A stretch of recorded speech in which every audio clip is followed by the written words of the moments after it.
Welcome to our webinar on our inaugural Thought Leadership Report on Finance. My name is Selim Sevikel. I'm a principal focusing on finance at the Institute. My name is Jared Thomas. I'm a deputy principal consultant focused on capture technologies at the Institute. We named the report the investment case for CCS. And this report is an analysis of the main CCS vertical applications from the point of view of the shareholder. What are the expected returns on invested capital and risks associated? In other words, why will anyone invest in this application? Until about 2 years ago, before the policy drive in developed economies, the US, the EU, Japan, and Korea, it would not be possible to do such an exercise, as there would be very little value to capturing and sequestering carbon dioxide. And I'll start with the key takeaways. The policy and regulation are the only drivers of the economic value of CCS. Without consistent and durable policy and regulation at the scale needed, CCS has little economic value. The activity that we are seeing in the market is a result of the recent policy drive. To be clear, what we have calculated is the implicit price per ton of carbon dioxide with the existing policies is between $100 and $200, depending on the application. This is at least in the developed world as such. The main pillars that we have studied in this report are clean hydrogen and its carrier ammonia from natural gas with CCS. Another one is carbon dioxide pipelines in the Midwest with ethanol as their backbone. And finally, CCS in power generation. Expected nominal returns on invested capital for these case studies are in the mid-teens. They are reasonable. Such returns, if achieved, would prove the effectiveness of CCS as part of the solution, attract further investment, drive down the cost function, and pave the way for further regulation, including abatement mandates. Currently, on the large scale, we do have carrots, and the risks, as we shall see, are significant, and they include permitting schedule, execution, and implementation. Just want to say a couple of words about the methodology of this study. We have relied on our internal expertise, but we have extensively interviewed market participants, including banks, project developers, corporates that are involved in these projects, and put the inputs into our calculations. And the calculations that you will see are based on certain assumptions that are not presented in this in this presentation. But please go take a look at the report, and you will see what they are based on. And finally, the way that we presented them are in a more traditional finance approach that is return on invested capital rather than levelized costs. The next slide. CCS is an abatement technology. This is one of the takeaways too. Like all infrastructure investments, it's highly capital intensive. Capital costs are high and front-loaded. It takes 3 to 4 years from FID to start operations. Economies of scale, because of this, is very important. The longer you use it, the better it is from a societal and a shareholder perspective. The higher utilization rate, the lower the unit costs. The higher capture rate of carbon dioxide, the lower the unit cost. The lower the unit cost, the higher the returns, given a constant revenue stream. Next, the economic value of CCS. There is no economic value to CCS compared with the alternative of freely emitting carbon dioxide. It is positive when and if marginal cost of emissions is higher than marginal cost of abatement. If it's business as usual, this is not going to happen. the only policy and regulation can create that value by either decreasing marginal cost of emissions, by either increasing marginal cost of emissions or decreasing marginal cost of abatement. In economic terms, this is internalizing the negative externalities of carbon dioxide. The policy toolbox that we have to achieve this goal, there are various tools, but they're not like that many if you put them in certain headings. One is carbon markets, cap and trade or baseline, basically putting a price on carbon. Carbon tax, another way to put a price on carbon. This is more, the first one is more dynamic. Providing subsidies, grants, cheap loans for abatement. Or on the demand side, you still can provide subsidies to encourage clean products, consumption of clean products. Finally, we do have command and control. That's basically the government saying you cannot abate anymore. You cannot emit anymore, sorry. If we go through the what the policy action has been all around the world, let's start with the United States, which has made the possibly the largest commitment in terms of decreasing the cost of abatement. The chosen policy is to provide supply side policy tools, that is providing tax credits and low cost loans. In effect, these are subsidies. In 2021, the Congress passed bipartisan infrastructure law. That was a smaller one, but it was quite significant in terms of signaling. Changed the name of Department of Energy, Office of Fossil Fuels, added carbon management to its name, recognizing the challenge. The US also recommitted to Article 6 of the UN. And it also provided some loans and support for CCS and hydrogen hubs. But the major push came with the Inflation Reduction Act, which provided production side subsidies. That is 45Q, that $85 per ton of carbon dioxide for captured and permanently stored carbon dioxide. 45V, up to $3 per kilogram of clean hydrogen production. That's for 10 years. And 45Z, 2 cents per gallon of clean fuel. That's mainly ethanol for 3 years, between 2025 and 2027.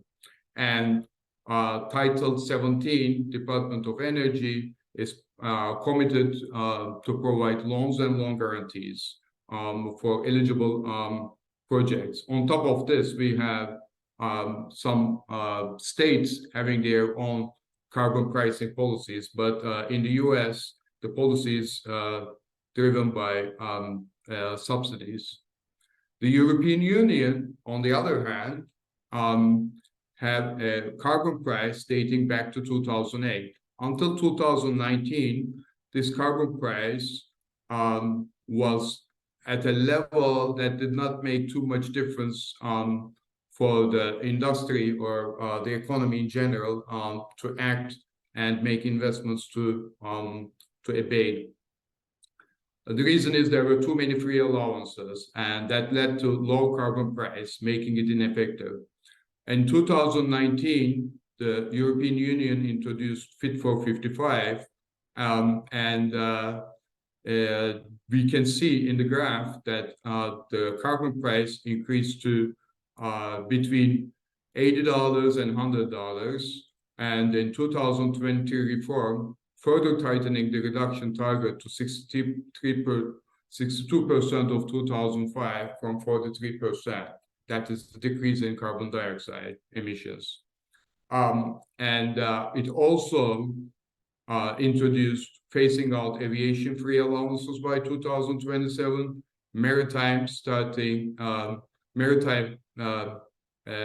phasing out in 2026, and it also did introduce contracts for differences, and perhaps most importantly, it introduced a mechanism for the carbon border adjustment mechanism that will put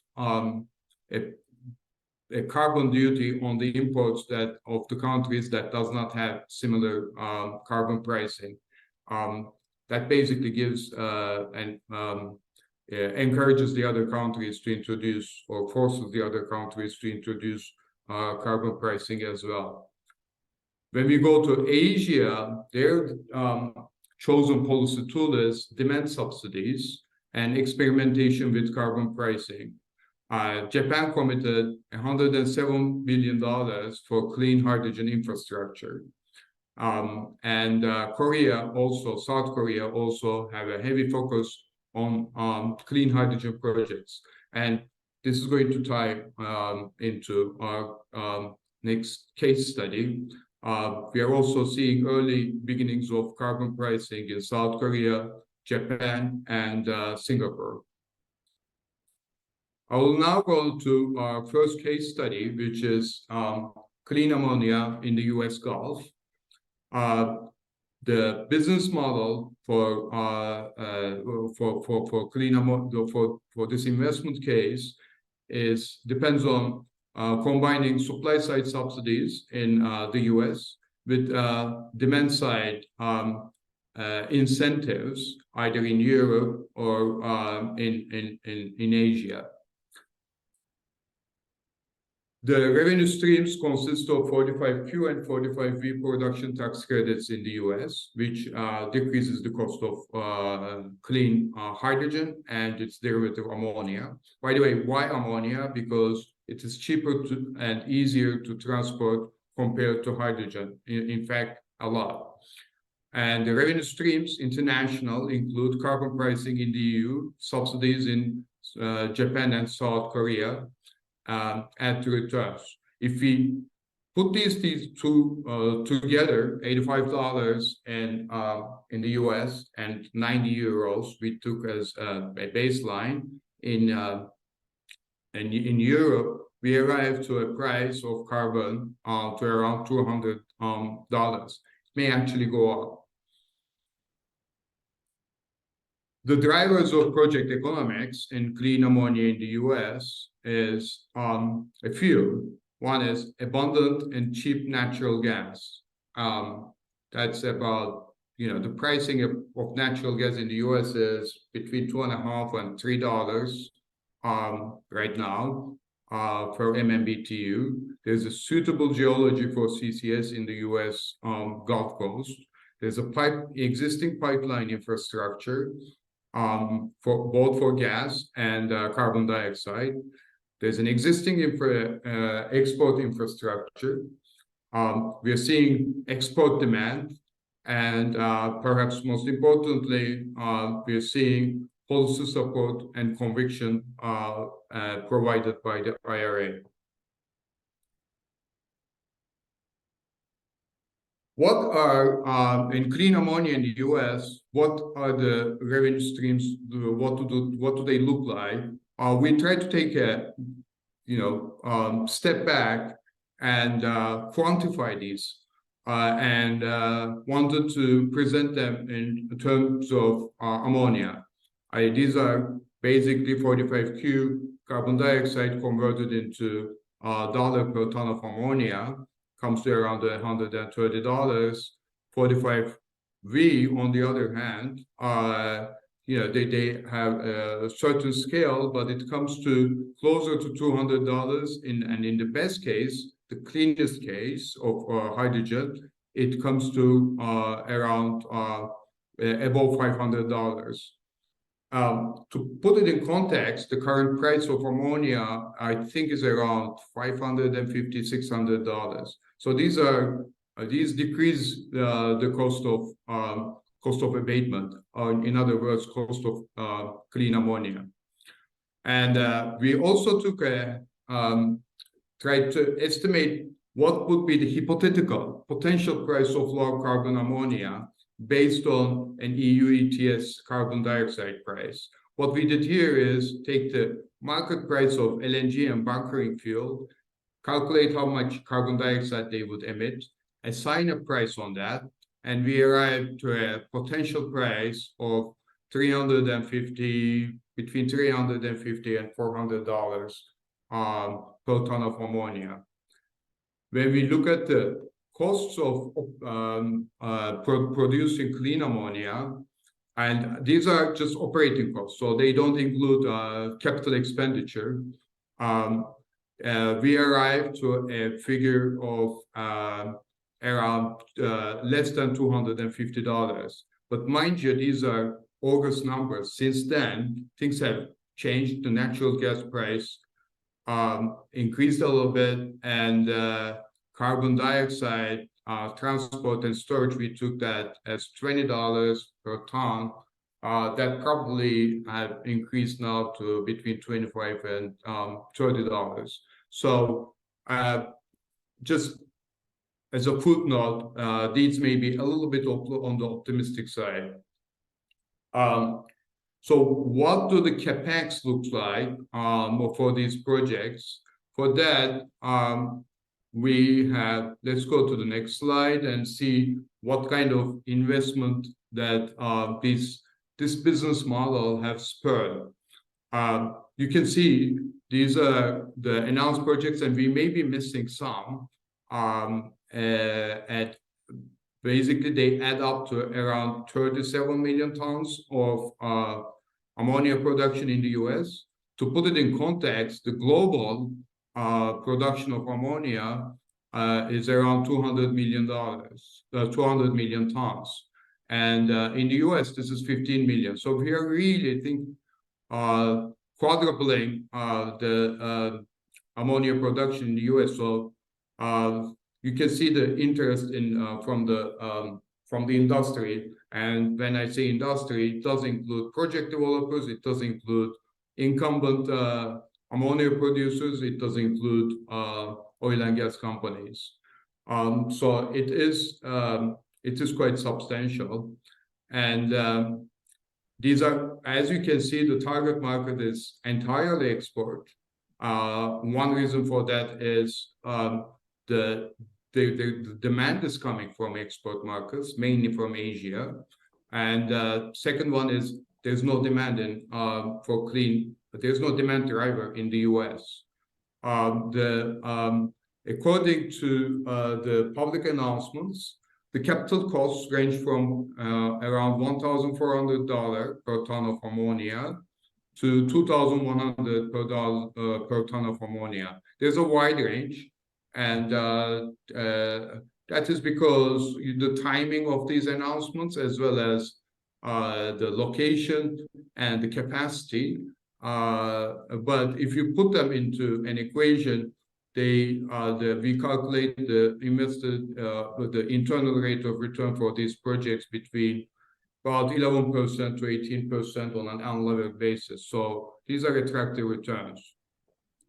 The next case study we have is the carbon dioxide hubs in the Midwest. The business model in this is CCS as a service. Basically, the company is coming and saying that let's capture your carbon dioxide, mainly to ethanol producers as the backbone, transport it and store it. Revenue streams are 45Z for ethanol, 45Q, they are not stackable, and LCFS markets in the Western states. And ethanol creates a gateway for the carbon dioxide pipelines. The long-term vision is to serve industrial and power emitters, not just ethanol producers. Ethanol is it's easier to capture, it's low cost to capture. Risk factors include potential cost overruns and permitting delays, lack of firm offtake carbon dioxide volume guarantees by investment-grade emitters are another risk factor. Another risk factor, again, is calculation of CI factor to calculate 45Z. That led to an investment boom in this, or announced investment boom, I should correct, in the area. We have seen three major investment announcements. One is about 2,000-mile carbon dioxide pipeline in the Midwest, costing about $6 billion. Another one, a similar, quite large project, and a smaller, more compact project. Since then, Navigator pulled off, and at the time of the writing, it was still alive, showing the risks to these investments that I just mentioned can derail the project economics. And the project economics look like this. The CCS revenues for ethanol, this is for the entire industry, so it covers the entire value chain from the farmer to the consumer, and I think about 70% of this is attributable to the CCS operators, and the operating costs are low, around $18, but it has to pay a very large amount of capital expenditure at the beginning. We have seen it's about it comes to around substantial numbers. So it shows that the capital discipline and efficiency is very important. What we have calculated here is you need to have a compact project. Don't count on a very large capacity utilization, and then enlarge it. So the returns that we calculated on that basis is in the mid-teens, but which can be easily derailed if there is any potential cost and time overruns.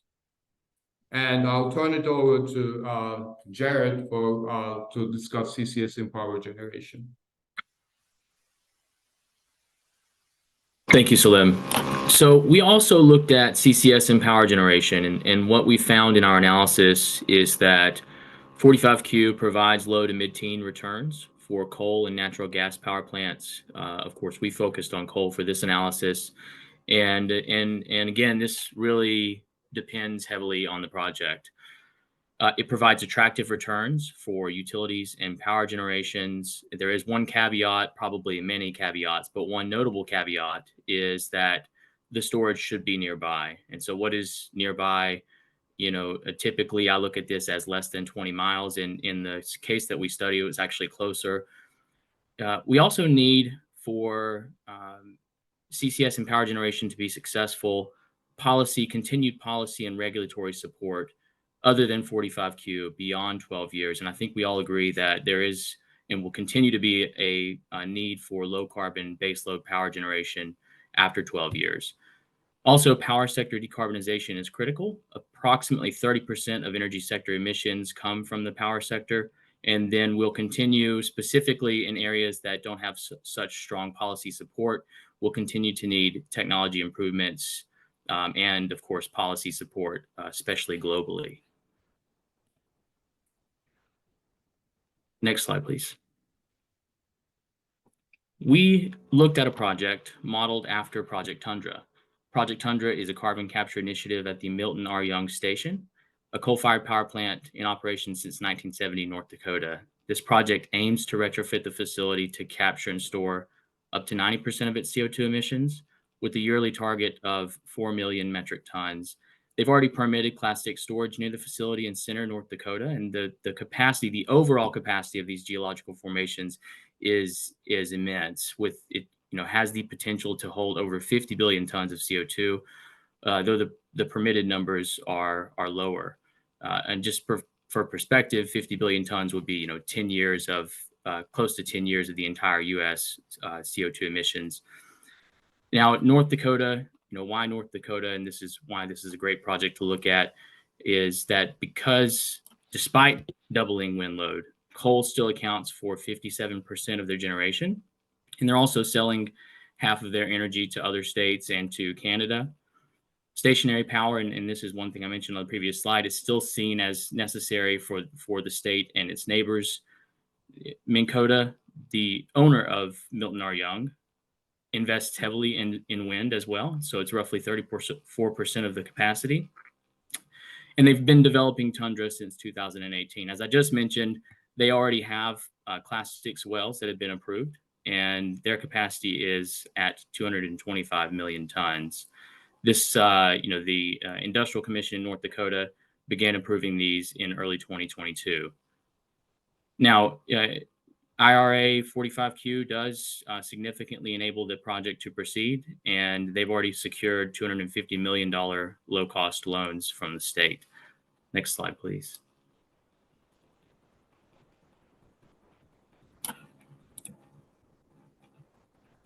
So, looking at the economics of the project, this is a hypothetical financial analysis. So we based, as I mentioned, we based our analysis on a project modeled after Tundra. And so we say loosely based on publicly available data associated with the project.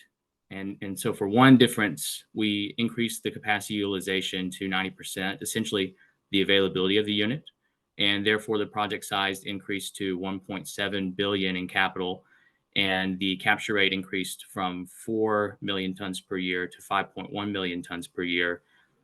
The returns for this project are at 10.2% unlevered. These increased to 11.2% with the $250 million state loan that I mentioned, and even higher with a potential federal grant that the project may seek. Now, you see the operating costs on the right here. These are in dollars per metric ton of CO2, and we've separated these into capture at 26, storage at $2 per ton, MRV, this is monitoring for the storage site, at 1, maintenance at 7 for the overall project, and then insurance at $1 per ton. Next slide, please. On the conclusions, we're going back to the main takeaways, basically, to wrap it up. What we can say is strong, decisive policy enables economic value and returns to CCS, and that has been the case. For many years, we did not see a lot of investment. Right now, we are seeing major investments being announced, and they're waiting for the Treasury guidance in the United States to go to FID. There's still risks. They include permitting delays, execution, and implementation. The case studies that we have worked on suggest for infrastructure investments, these provide reasonable and in some cases quite attractive financial returns on an Excel spreadsheet. These create opportunity for the sector to prove effectiveness and drive down the cost curve, basically to prove itself. And once that's done, the policymakers can capitalize and provide long-term incentives beyond subsidies, which is necessary for infrastructure investment. 10, 12-year revenue streams are inefficient and insufficient for infrastructure investments that have at least 25, possibly more economic life. And finally, I would like to point out that once you stack these incentives right now, you're arriving to, we did arrive to a carbon price going back to around between $100 and $200 at the least. So a question that we should ask is, we need to make sure that the society is, we need to make sure to sell this to the society. With that said, I want to turn it over to Cameron from TC Energy to talk more about their carbon footprint as well as their CCS on power projects. Thanks, Salam, for that. Certainly at TC Energy, our attitude to CCUS is we need to use CCS to actually decarb our own assets. We have, 350 compressor stations all over North America, so we have to develop the skill for CCS on those assets. But at the other point, we have lots of customers in North America that we want to help decarb as well. So as a company, we're building that skill set right now. The project that you're talking about, Tundra, is very much owned and put together by our Power Energy Solutions team, which is led by Andrew Isherwood, who would have been here today, but he's double booked. But so that those are the guys who are working the Tundra project. And on that project, the things that really attracted us to that project were the fact that Minn Kota had already got these Class 6 permits in place. That was a huge attraction for us. The other attraction to the project is we're working with MHI. And of course, MHI are they're involved in Petronova, the big carbon capture project down in the States. So the fact that they're part of the consortium is a big plus as well. And you've mentioned it, 45Q changes last year have made a big difference, as well as the support we get from the federal and local government. So all those things coming together make this project on paper certainly very attractive. Well, thank you, Cameron. And now I will turn to Gonzalo at Impex and Sean at Moda Midstream to talk about clean ammonia, both the demand in Asia and the project itself. Yes, thank you very much, Selim. So my name is Gonzalo Ramirez. I'm the senior commercial manager for Impex, and I'm leading the commercial development of our blue ammonia project in the Houston Ship Channel. And we want to briefly discuss about our project and what's driving it, right? Which is mainly we're focusing on the Asian market. Sean, do you? Yeah. Well, good morning, Salim. Thanks for having us here today. My name is Sean Reardon. I'm the Chief Commercial Officer at Moda Midstream.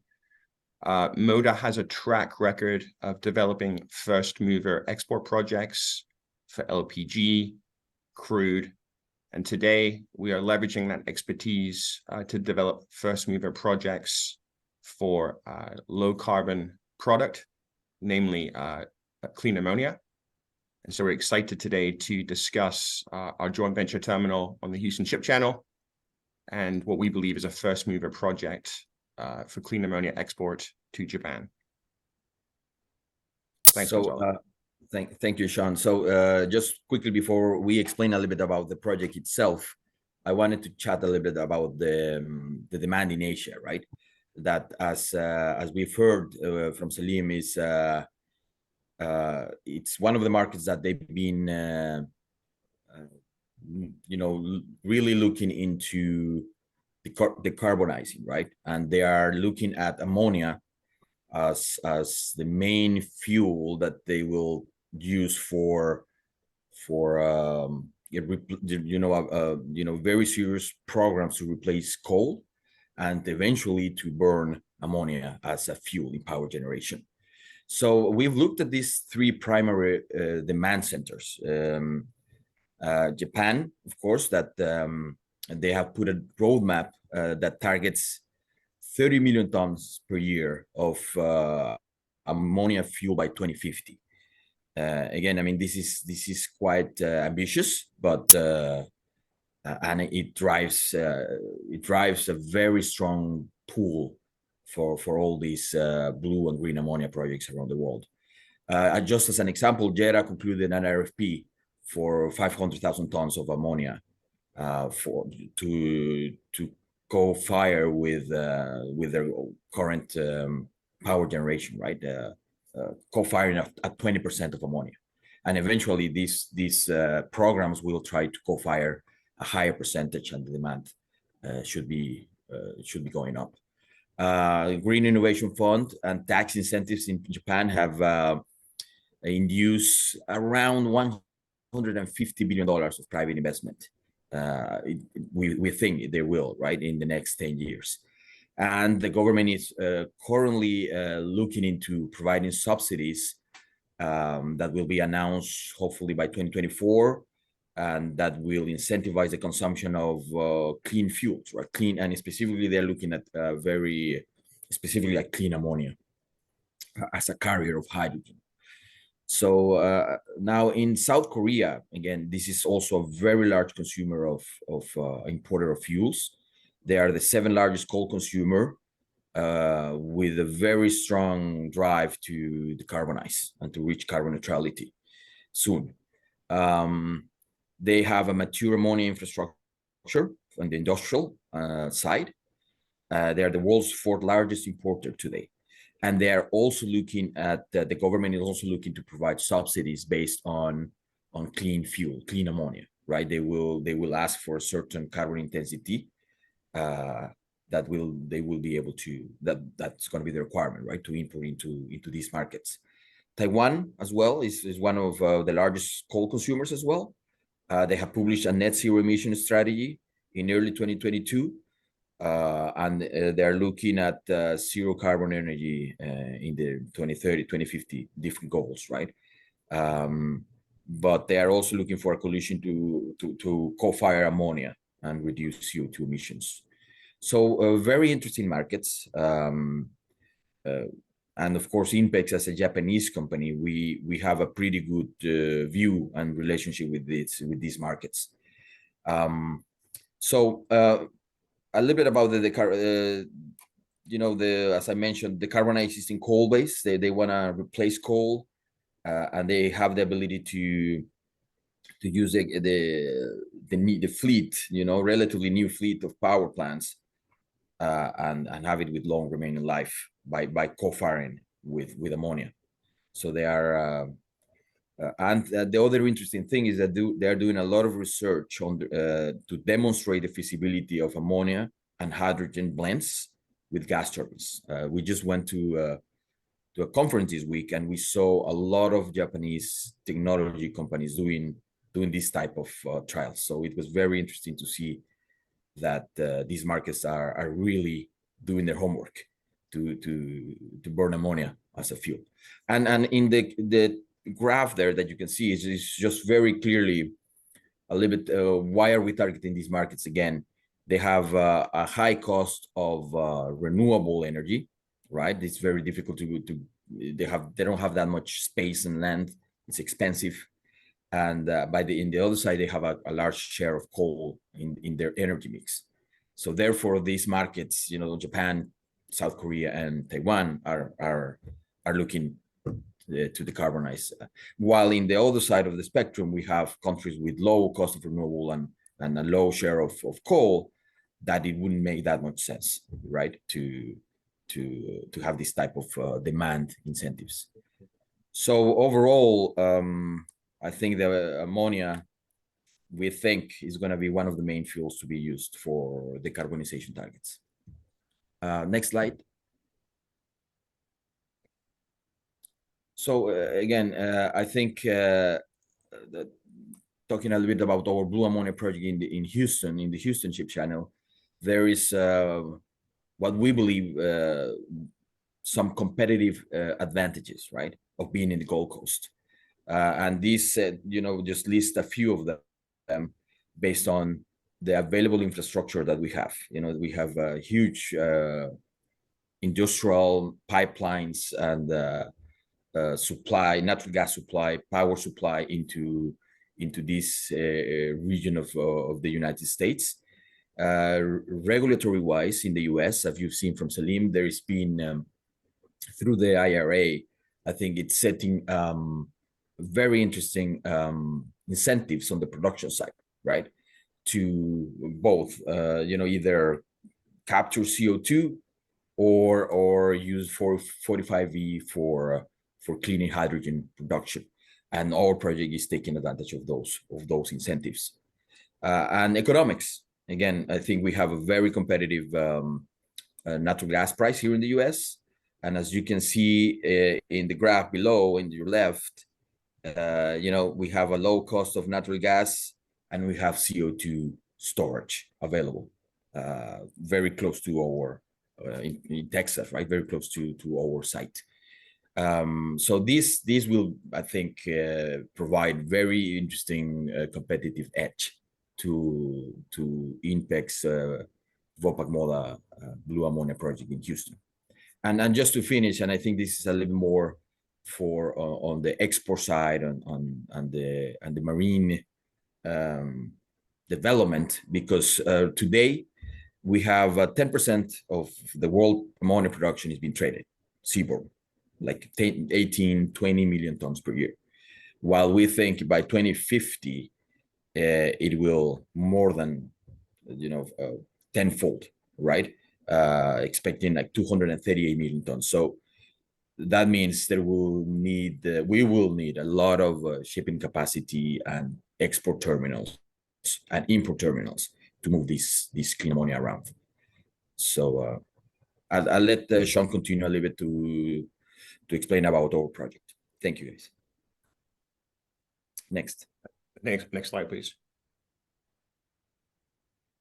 Yes, Gonzalo, I think this lines up well with what you were saying earlier in terms of the expected growth here and the need to get the barrels from the Gulf Coast to the water, to the demand pool markets over in Japan, Korea, Taiwan, and Northwest Europe. And you can see the pundits here believe that sort of post-2025 will be a net surplus year in terms of ammonia, and those barrels will go to the international market.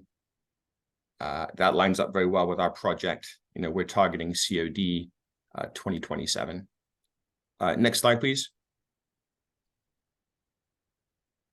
Yeah, so this is our joint venture site in the Houston Ship Channel. It's the only third-party ammonia terminal.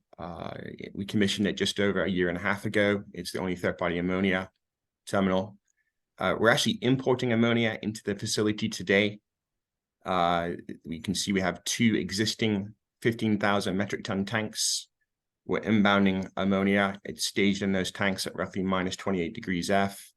We use steam to heat up the ammonia, and it goes onto a pipeline and then moves over to Baytown to feed our customers for petrochemical applications. We have roughly 100 acres at the inland site, so plenty of room to build new production facilities for this project. Our ambition here for the blue ammonia project is to build new production at the inland site, namely a new ATR, a new for hydrogen, a new ASU for nitrogen, and a new ammonia syn loop. We're targeting 1.1 million tons per annum. And we will build a new 8-inch pipeline to connect the inland site to the marine site, and then a new 70,000 metric ton tank to load barrels to the big VLGC vessels at our jetty. Again, I think, Salim, to your point and your white paper in terms of the risks for these new projects, we've done a lot of work here to de-risk the project. We have existing infrastructure. We have existing permits. We have the air permit already in place from the TCEQ for the new 70,000 ton tank. We have existing jetty, existing terminal operators, very experienced operators.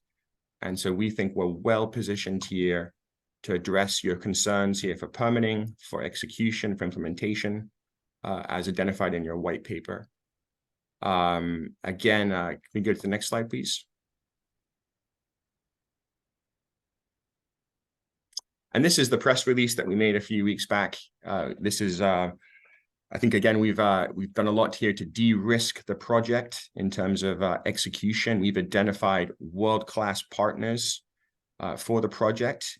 We tied up with Air Liquide very early here. They're a premier hydrogen and nitrogen company here with a massive presence along the Gulf Coast. They have an existing 20-inch hydrogen interstate pipeline. They have a big salt cavern storage, 5 BCF cavern storage facility over in Beaumont, East Texas. Our facility in Houston at the site will actually be tied into Air Liquide's platform. This is going to provide a lot of redundancy to our project. Again, it's a big competitive advantage for our project. To the extent the ammonia plant goes down, those volumes can be backed off to Air Liquide's network to the extent the end-use plants overseas in Japan, Korea go down, we can back off that volume. So it's really a lot of redundancy there for our project, and helps in terms of this implementation execution phase.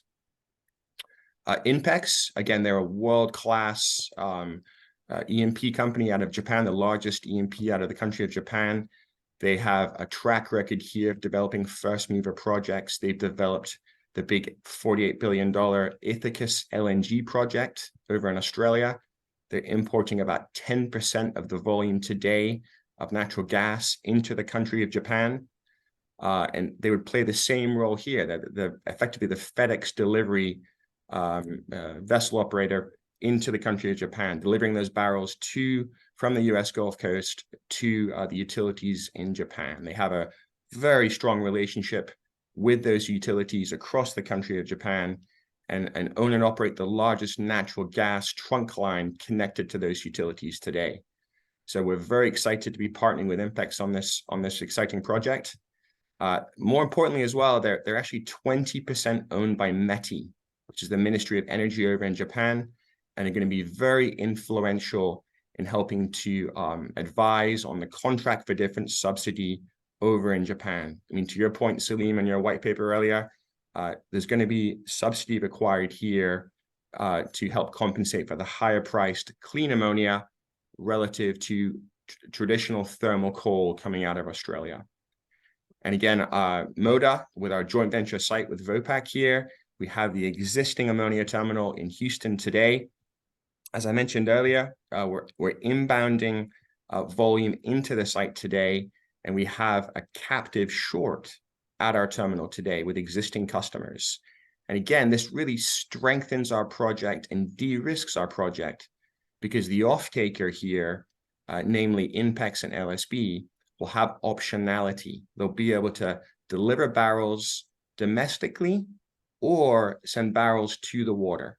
And again, if those end-use plants overseas go down, they'll be able to back off that ammonia to the domestic market. And that's a real competitive advantage for our site. We've seen that to be very successful with other commodity products like LPG, LNG. You know, the off-taker demands optionality. And then finally, with LSB, we've got a top 4 ammonia producer, a domestic producer here in the Gulf Coast. They operate, 3 plants today, and they're a first mover progressive ammonia producer today, very focused on low carbon. They're doing low carbon projects today, or zero carbon projects in Pryor, Oklahoma, and in El Dorado, Arkansas. They're really moving into the low carbon ammonia space, and we're happy to have them on board as a producer. They have extensive domestic relationships in order to place those barrels locally into the US market, and that's going to help as we stage up volume here to address the market, the longer dated market for co-firing later this decade. And of course, LSB, a very experienced ammonia operator, and that was very important to have as part of this project. So again, in terms of the conclusions from your report, Salim, we really feel like we've de-risked this project, and we have the ability here to be a first mover market and target in service 2027. Next slide, please. And these are just some pictures of our existing site here. We're very proud of it. Again, it was commissioned just over a year and a half ago. All the latest and greatest safety features for handling a toxic product like ammonia. Those are full containment tanks with internal pumps. We've got sensors throughout the facility. The jetty there is a concrete pier with the Cannon quick release loading arms that are able to decouple. We've got a fire water curtain in place to the extent there's any kind of release. So again, the fact that we have this existing infrastructure, it really sets us apart from the competing projects across the Gulf Coast, and it's going to allow us to be this first mover project. So Salim, thank you so much for having us today, and it was a pleasure to present our project. Thank you for joining. Thank you. And I will quickly go through the questions. There are not that many, so not necessarily in the order, but Ivars has a question. The announced projects are green or blue ammonia. They're completely blue. That we stuck with our expertise. We didn't go into the green. And your assumption that anything that the EU needs to be green, EU is somewhat confused, and they're going to describe. They need to put a directive. They did describe the renewable ammonia, but they did not describe, or like taxonomy is not yet finalized for low carbon ammonia. Yeah, I mean, there's some policy confusion about purple ammonia, purple hydrogen, blue ammonia, green ammonia. They need to sort that out. I don't think they rolled out, considering that Germany is building a pipeline, or they're talking about the pipeline from Norway for hydrogen, and that's from natural gas. So that's considered blue. So I don't think there's a decision on that. Continuing on the same subject, Adam's question: ammonia is currently very cheap on the market, and blue ammonia currently expensive to produce because of in the flue gas stream. All these projects that we presented are ATR. If you want, Sean, you can also comment on that. But Nutrien, I don't know why they have canceled, but I don't know if their project was ATR or CCS on SMR. I don't know which one that was, but I mean, that's every project has its, should be evaluated on their own merits. I don't know their location. I don't know the risks involved in that. But yeah, I did see that. To Sean's point, not every project is the same. You need to you need to choose the location well. You need to have offtake agreements, do the logistics, do your homework.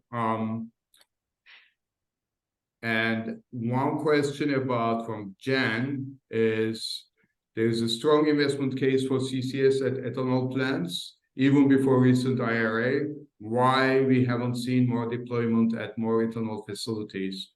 The answer to that, to the best of my knowledge, is ethanol producers they need a pipeline and a sequestration site, both of which are capital intensive.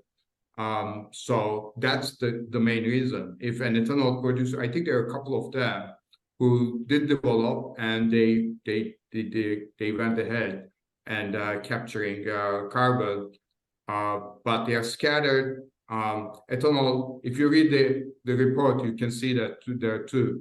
Ethanol economics is a little bit, volatile. The margins are volatile.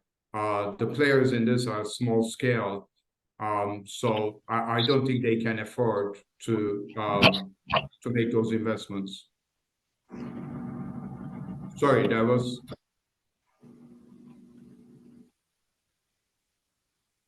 Yeah, so I'm going to jump in here. There was also a question for Tundra. I'm not going to share the breakdown on the $26 capture cost, but feel free to reach out to me, and I can provide some detail on the assumptions. jared.thomas@globalccsinstitute.com. There's also another question here for the Tundra project. Do you have a standard uniform CO2 spec to which all emitters must comply with before accepting their CO2 into your trunk pipeline? What I've seen, and I don't know, Cameron, if you want to chime in on this as well, what I've seen is that the CO2 spec for this pipeline in many cases actually is driven by what you are required to have on the storage side. Of course, for a pipeline, you've got to have low moisture content, and you've got to meet several other thresholds, low hydrocarbons, et cetera. But I think that those are, in my experience at least, primarily driven by the use of the CO2, and in this case, it's storage. And so for storage versus enhanced oil recovery, for instance, you may find that spec is just a little bit different. Yeah, sorry. Go ahead, yeah, no, sorry. and then I don't know, Cameron, if you want to chime in on that as well. I also had a question for you. about, we've heard a lot about experience, and you mentioned this as well, how critical, MHI's experience was in that project and TC Energy's interest in the project, and especially given the Petronova project and the recent restartup of that unit. Yeah, good question. I mean, without, I think, MHI involved, this would be a very difficult project for us to take on board, because then you just start getting into, the risk profile changes quite dramatically. And so the Petronova project, as you all know, works technically very well. It got shut down just because of low oil prices on the EOR side. But, that project worked well. It was on time, on budget. MHI was a key part of the success of the, it's the carbon capture unit on that project. So that's a key piece. And the other thing I would add as well, we've worked with CCS Knowledge up here in Calgary. They're involved in the Boundary Dam CCS project and the carbon capture facility there, the coal power station in Saskatchewan. So working with CCS Knowledge, working with MHI, that has allowed our confidence to obviously, be increased on these projects, because we haven't done it before. So yeah, having people around you who've done it before I think is critical. I think without that, it would be very difficult to take these type of projects forward. Well, thank you. I'm looking at the questions from, maybe Sean, you can answer this one. Can existing LNG loading facilities be repurposed for NH3 ammonia? Let me, Selim, let me pick that one. Okay. I know that currently, the existing LNG terminals may not be able to be repurposed. It would be very expensive on the containment system. However, I've seen some papers on LNG infrastructure that you can build from the beginning ammonia ready. So they've been talking about that, that you could build an LNG terminal that could later be, commercially, it could be feasible to repurpose to ammonia later, but you have to plan from the beginning. I don't think the current ones can. I mean, just to state the obvious, right? I mean, the refrigeration temp for ammonia is roughly minus 28 F versus, minus 177 for LNG. So LNG is sort of overkill for what we're talking about here. It's much similar, more similar to LPG, propane. Better comparison. Thank you. One question on policy. Has the EU, from Hoa, I think, has the EU shared its vision on what's going to happen to sectors with process emissions like cement? But I'm not sure about that. But from a societal and business perspective, I hope there are no more free allowances and the carbon price keeps going up without, triggering a backlash from society.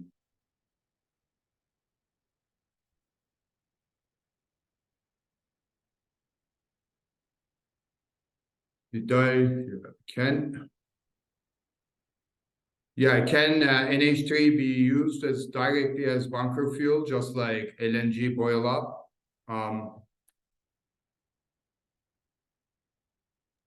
They're working on I can answer that, Salim. So yeah, we view that here at Moda as sort of a second mover market after co-firing. We are working with some companies such as Amogy, for example, with their power pack technology. There's a big initiative to install that in tugboats and barges. So we're very excited about that market and the potential there.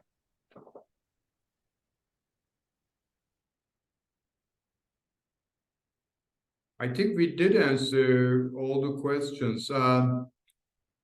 Jess, do you think did we, or are we missing some?